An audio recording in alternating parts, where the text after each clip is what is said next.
coming so one of the things that keeps coming on my mind or coming to my mind is 1883.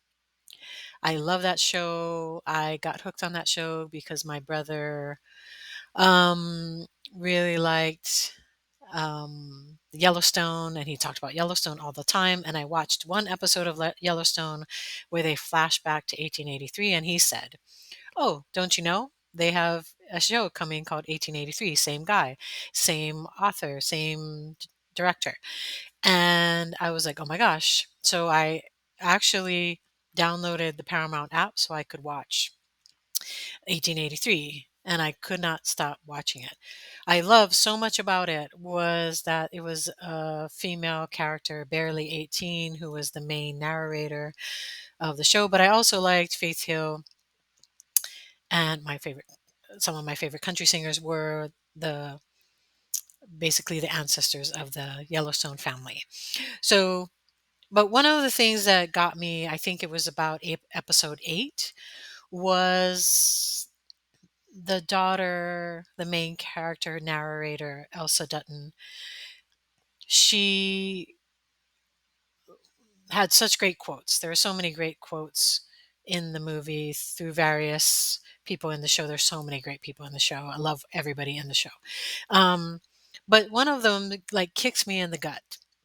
And because I thought of it mainly about my clients, the patients I work with, or people that I try to help, whatever. But also, it kicked me in the gut about how it impacted me and what I need to keep remembering, which is what I continue to remember through my work with other people. So, this is the quote, and it's up here, so I'm going to read it. She says, "To impart the traditions of the place you fled, the place that failed you, is to condemn the place you seek with the same failures." I'm going to read it again. "To impart the traditions of the place you fled, the one that failed you, the place that failed you, your past relationship, your past place you came from, wherever." In the movie, it talks about where they came from, why they left, their whys, why her father wanted to go on this wagon train and go across the United States and find land and settle somewhere else because they were from Tennessee. He was in the Civil War, all kinds of stuff that failed them and their mother. And so that she also had a younger brother. She was talking about how and why people need to let go of their beliefs because they were trying to put beliefs on her that came from the place they came from, particularly about women and young women. And so, but the way that I saw it was this applies so specifically to relationships and past experiences and trauma, or whatever happened to us in the past, or whatever coping skills and tools that we used, particularly when they come to relationships.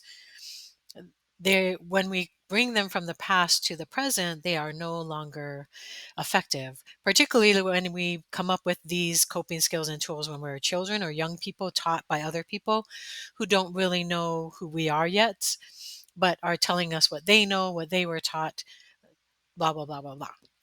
So, in this way, I thought, yes, yes, we cannot bring the traditions of the past or the things that were taught to us from the past when we were children, or our past family patterns that no longer work for us, and especially the ones that failed us, the ones that got us into relationships that were unhealthy or toxic, or we became the toxic person because of the things that we were taught or that we believed because of our past family patterns or training that we received, and or from the people that we had experiences with.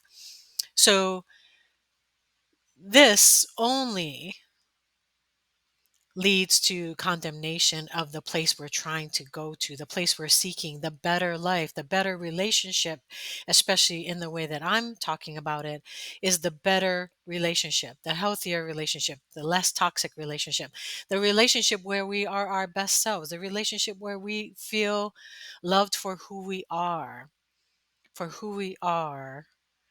and we are able to love the people that we are with for who they are in ways that resonate to us authentically versus the traditions we were given or the past family patterns or the training from our parents or past relationships. So I want to say it again: to impart the traditions of the place you fled, the places that failed you,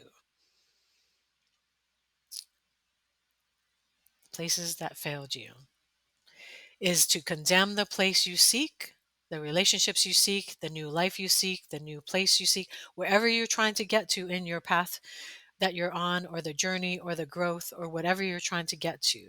If you keep bringing all this stuff with you, it will condemn you to the same failures. In the movie or in the series 1883, I remembered what she was talking about was the wagon trains, and people coming from other countries were loading up their wagons, and they told them, don't do it, don't do it, don't do it. And they came to a river crossing and they had to leave them behind. All their things were scattered: pianos, tools, whatever they thought they were going to need, where they were going to go to, that came from their past. They brought them with them, and they were told, if you take these things with you, you will die. If you try to get off across the river, you will die. You will not make it to where you are going. And even if you do, it will condemn you because you will be dragging along these heavy things when we have so far to go. And it is the same for us in our lives today, every day, no matter where we come from, no matter what. If we are dragging things from the past that do not help us now, and probably will not help us in the future. It definitely won't help us in the future if it doesn't get us to the future. If we continue to bring the things from the past and try to move to the future, we are condemned to failure. And not just anything from the past. We can bring other things from the past that resonate with us, that are helpful to us, that are positive, that help us to grow, that continue to challenge us. The things we should not bring with us from the past are the things that failed us, that did not work, that did not help us, that led us to relationships that were not healthy for us, where we as people in the relationships, the roles that we had, or the way we saw ourselves, or the feelings that we had, were not helpful to us because of our beliefs or our training from the past. I'm a big believer in untraining and retraining what does not resonate for us and what does not serve us now as adults in our lives today, going and moving into the future.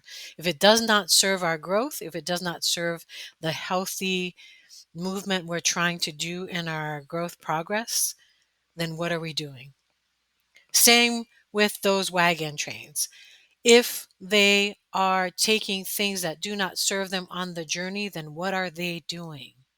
If it's not getting them to where they want to go, then why are they bringing them with them? If it's going to hinder their progress, or at the very worst, kill them along the way, then why are we bringing them with us? If we're trying to get to here, why are we bringing all these things that are keeping us weighed down? I know you feel me. I know you know what I'm talking about. I know you understand if you are here right now. If you are listening, if you clicked, whatever. I know I randomly talked about 1883, but I love that show. I love so many things about it. I may be talking about it again because there are other quotes in there that resonate with me, but I know resonate with other people if they had paid attention. I'm somebody who pays attention. That's one of my gifts. I pay attention to things sometimes that people don't pay attention to, but they do resonate if other people hear them. So that's part of the reason why I'm here. Okay, That's all I'm going to say for now. And I'll see you next time. Take care of you. Thank you.